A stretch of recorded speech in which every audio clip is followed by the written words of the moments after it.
जय हिंद दोस्तों। I hope आप सब लोग अच्छे होंगे। आप सब लोगों की तैयारी भी अच्छी चल रही होगी। ये जो वीडियो है रीजनिंग की स्ट्रेटेजी को लेकर है कि कैसे हम अपना कम टाइम में सिलेबस को कंप्लीट करें और रीजनिंग में अच्छे मार्क्स ला पाएं।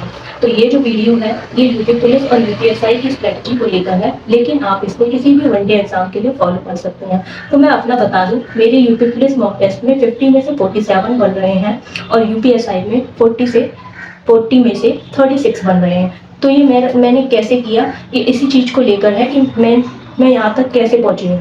तो मैं भी इसी स्ट्रेटेजी को फॉलो करकर यहाँ तक पहुँची हूँ। तो आप भी चाहो तो इसी स्ट्रेटेजी को फॉलो कर सकते हो, फिर आप भी देखना आपके भी मार्क्स इंक्रीज होंगे। तो सबसे पहले बात कर लेते हैं सिलेबस को लेकर।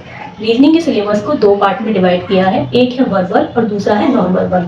वर्बल के अंदर हमारे कॉन्सेप्ट वाले चैप्टर आते हैं जैसे कि क्लॉक, कैलेंडर, टाइप्स, और नॉन वर्बल के अंदर हमारे मिरर इमेज, वाटर इमेज, ये सारे चैप्टर्स आते हैं। तो हमें कैसे इन सिलेबस को कंप्लीट करना है, इसके लिए हमें एक अच्छी रणनीति को फॉलो करना होगा। मान लीजिए आपने स्टार्ट किया आज से पढ़ना रीजनिंग को, तो आप उन चैप्टर्स को भी पढ़ रहे हो जिनको पढ़ने की ज़रूरत ही नहीं है। हमें उन चैप्टर्स को फोकस करना है जिनके हमें कॉन्सेप्ट सीखने हैं, ना कि उनको जिनको हम बिना कॉन्सेप्ट सीखे भी कर सकते हैं। तो जो हमें कॉन्सेप्ट सीखने हैं वो चैप्टर कुछ ही हैं, जैसे 10 से 14 ही चैप्टर हैं ऐसे जिनके हमें कॉन्सेप्ट सीखने होंगे और जिनकी मदद से हम अपनी रीजनिंग को अच्छी कर सकते हैं। वो कौन कौन से चैप्टर्स हैं मैं आपको बता देती हूँ एक बार।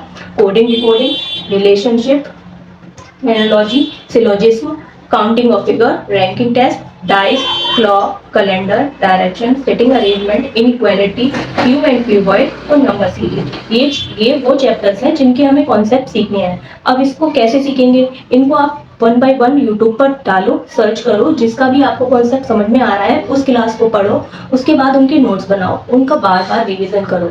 अब बात आती है क्वेश्चंस को, हम क्वेश्चन कहाँ से लगाएं। तो सबसे अच्छा ऑप्शन होता है रीजनिंग के लिए क्वेश्चंस का लगाने का, वो होता है पीवाईक्यू। अब वो पीवाईक्यू आप कौन से लगाओगे, वो आपको उसके अकॉर्डिंग लगाना है जिसका आपको एग्जाम देना है। मान लो मैं यूपीएसआई और यूपी पुलिस की तैयारी कर रही हूँ, तो मैं उसी के अकॉर्डिंग अपने पीवाईक्यू लगाऊंगी।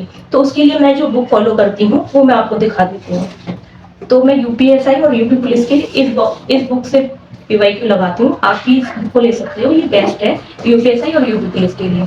ऐसे ही आपको अपने अकॉर्डिंग चूज करनी होगी बुक कि आप कौन से एग्जाम की तैयारी कर रहे हो, उसके अकॉर्डिंग उसमें से पीवाईक्यू लगाने होंगे। अगर आप इतना काम कर लेते हो तो यकीन मानिए आपके मार्क्स भी इंक्रीज होंगे। तो इतनी ही चीज़ें फॉलो करनी है, ज़्यादा पीछे नहीं पड़ना है रीजनिंग के। और टीचर्स 2-3 ही रखिए आप रीजनिंग के लिए। सबसे best teacher Piyush Varshney sir है और एक पुलकित सर है और एक दीपक सर है। आप इनसे पढ़ सकते हो, यूट्यूब पर ही सब कुछ फ्री मिल जाएगा। आपको कोई बैच लेने की भी ज़रूरत नहीं है कि रीजनिंग के लिए कोई बैच लो, कोई भी ज़रूरत नहीं है। आप यूट्यूब से ही सारी चीज़ें ख़त्म कर सकते हो, फिनिश कर सकते हो ईजिली। तो ये सारी बातें हो गई। और आपको कम से कम डेली 1 आवर तो देना ही होगा रीजनिंग को। कि आप सोचो कि ऐसे ही आ जाएगी सारी चीज़ें, तो ऐसे तो आएंगी नहीं। आपको पढ़ना तो पड़ेगा ना, आपको मेहनत तो करनी पड़ेगी, जब भी तो होगा ना। आपको मेहनत करनी होगी जब भी सारी चीज़ें हो पाएंगी। और मैं अपना बता दूं कि इसी चैनल पर हम कल से एक सीरीज स्टार्ट करने वाले हैं रीजनिंग को लेकर, जहाँ पर हम कम टाइम में सारे कॉन्सेप्ट को सीखेंगे। ये वीडियो ज़्यादा लंबी नहीं हुआ करेंगी, ज़्यादा से ज़्यादा 10 to 15 मिनट्स की हुआ करेंगी, जहाँ पर आप अपने कॉन्सेप्ट को क्लियर कर पाओगे रीजनिंग के सारे चैप्टर्स को, जो जो इम्पोर्टेंट है। तो बस यही बताने के लिए मैंने ये वीडियो बनाई थी कि आप चाहो तो इस सीरीज से जुड़ सकते हो। ये सीरीज कल से स्टार्ट होगी। बाकी आपको ये वीडियो कैसी लगी हो बताना, अगर कोई कमी हो वो भी बताना। अगर हेल्पफुल लगी हो तो लाइक और शेयर करना मत भूलना। और अगर कोई भी और क्वेश्चंस आपको पूछने हो तो कमेंट ज़रूर करना। मिलते हैं नेक्स्ट वीडियो में। अगर आप जुड़ना चाहो तो कल से इस चैनल पर ही सीरीज स्टार्ट होगी, आप कल से देखना शुरू कर सकते हैं। और आपकी रीजनिंग यकीन मानिए उन चैप्टर्स को पढ़ने के बाद काफ़ी अच्छे मार्क्स आने लगेंगे मेरी तरह। मैंने भी की है ना, इसलिए बता रही हूँ, आप भी करना। थैंक यू सो मच ये वीडियो देखने के लिए। मिलते हैं कल की वीडियो में, जहाँ हम स्टार्ट करेंगे रीजनिंग को। जब तक के लिए जय हिंद।